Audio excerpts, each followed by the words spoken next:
Everyone, welcome to Drawing Club. Today we're drawing Grok the Greedy Goblin. Okay, so this is Grok the Greedy Goblin.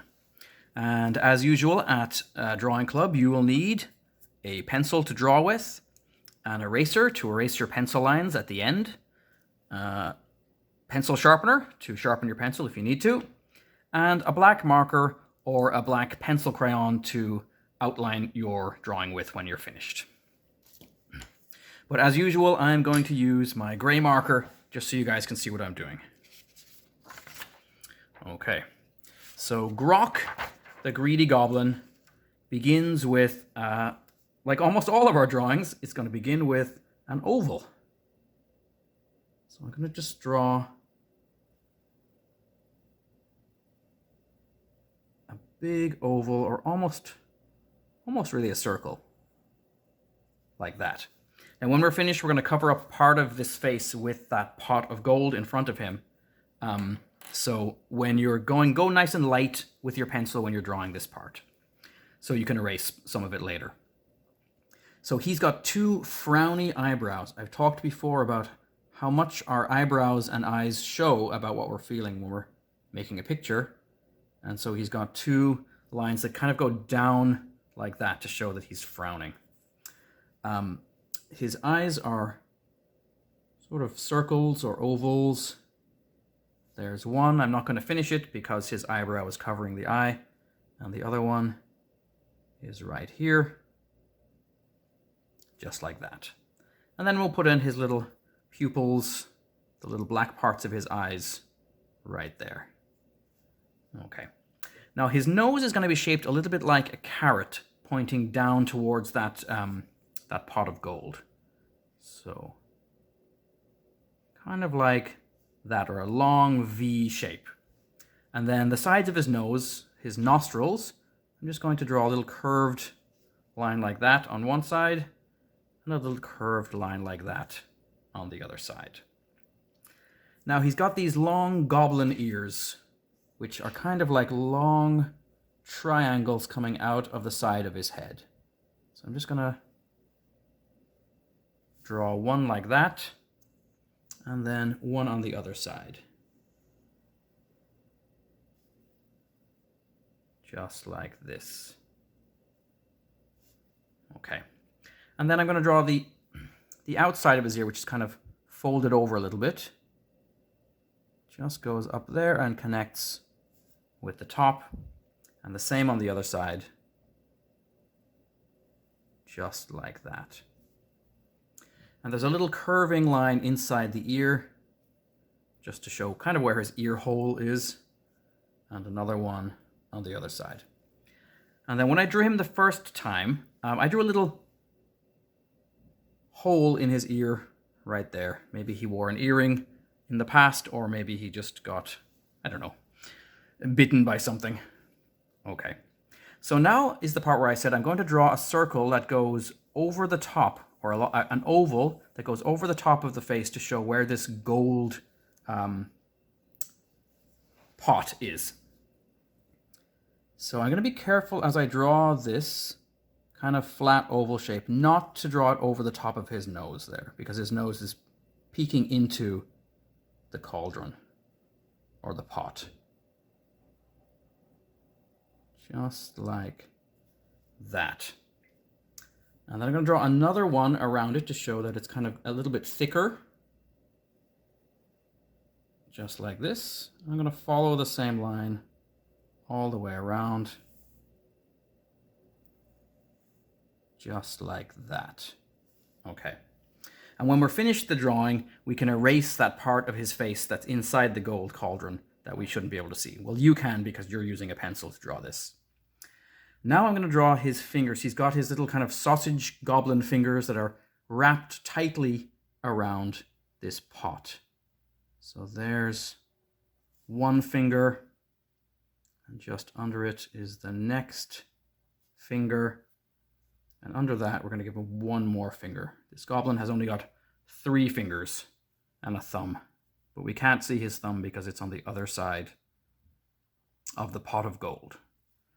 So there's one finger, another little sausage finger, and one more sausage finger. He's also got claws, so I'm going to make little triangle shapes at the ends of his fingers to show that he's got long fingernails or claws. Just like that. And I'll do the same on the other hand. Long fingernails, because he's holding this pot of gold so tightly. He doesn't want to let it go. There we go. Now, the actual pot of gold is a kind of a big, wide, circular shape. So I'm going to just make a kind of a round shape going all the way down near the bottom of the page, and then back up again and under his hand, like that. And it's got two little legs at the bottom that it's standing on, this pot. So it's got one little bumpy leg there, and another little bumpy leg right there.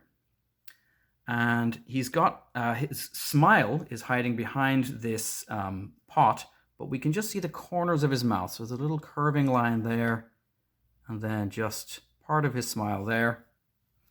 And on the other side, the same thing, curving line and a little curving line to show that he's smiling happily looking at all his gold.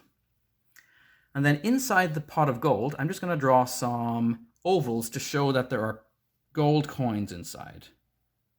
But of course, if you wanted to put something else in the pot, like some delicious soup or some diamonds or whatever you think that this goblin would be excited and happy to be looking at, you can do that.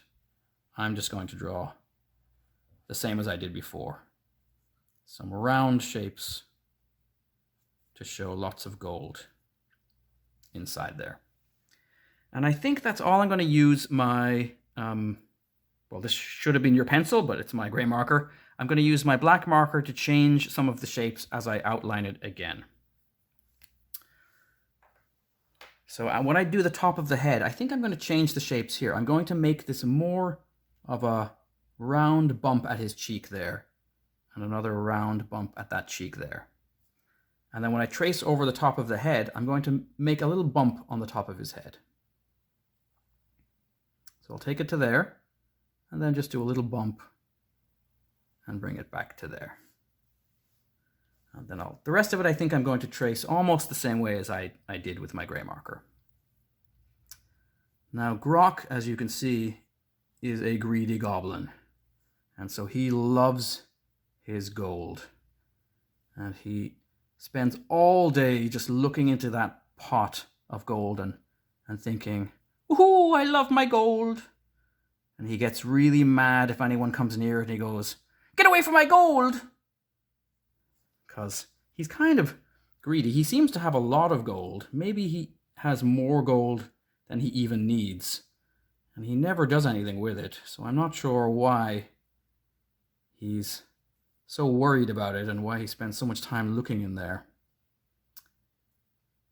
But we try not to be like that. We try not to be a greedy goblin if we can.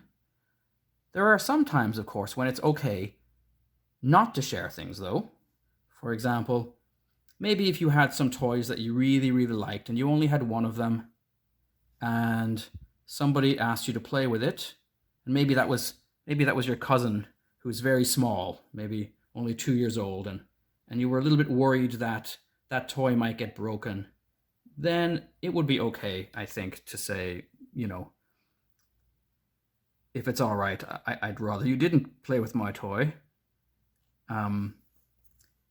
But, you know, if the person is a good friend of yours, or maybe it's a brother or a sister who's the same age as you, and you had maybe 2 toys, then I think it would be okay to say, you know, sure, I can share. We can play with my toys together. And that might be a lot more fun than just trying to be a bit like a greedy goblin and not let anyone touch your things. But like I said, in some situations, I think it's okay to say, I'm not comfortable to share this thing. And in other times, it can be a nice thing to share with people. When I was a little kid living in Ireland, there was a spoon that was in our spoon drawer, and it was shaped like a flower. And for some reason, me and my brother and my two sisters would always fight about who got to use the flower spoon at dinner time.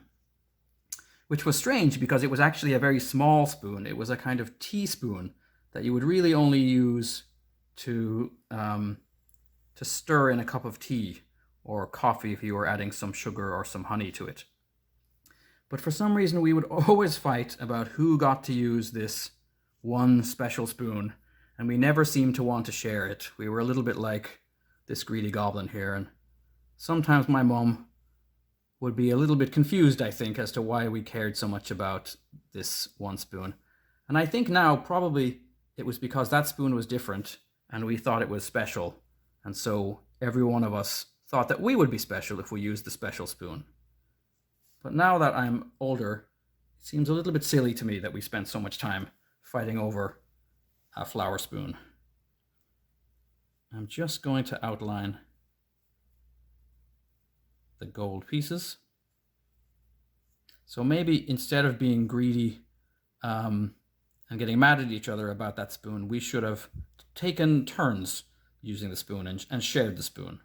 Maybe on Mondays, my brother Richard could have used it, and on Tuesdays, my sister Louisa, and on Wednesdays, my sister Melissa, and on Thursdays, maybe I could have used it, and then on Fridays, maybe we could have let my mom or my dad use that spoon if they wanted to. That would have been a better solution than always fighting over the spoon.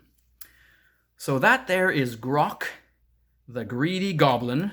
You can probably hear there's a lot of gut sounds in his name because we said greedy and Grok and goblin. So you might already know that G looks like this. The letter that makes G is a G. We can also make the lowercase g, which looks like that. So there we go, for Grok, the greedy goblin. So we'll quickly look again at the color version. And this one I colored. A lot of goblins are green, but of course you can change your goblin to any color you would like. But I colored him green with pink inside his ears. And I colored this pot of gold kind of purples and blacks.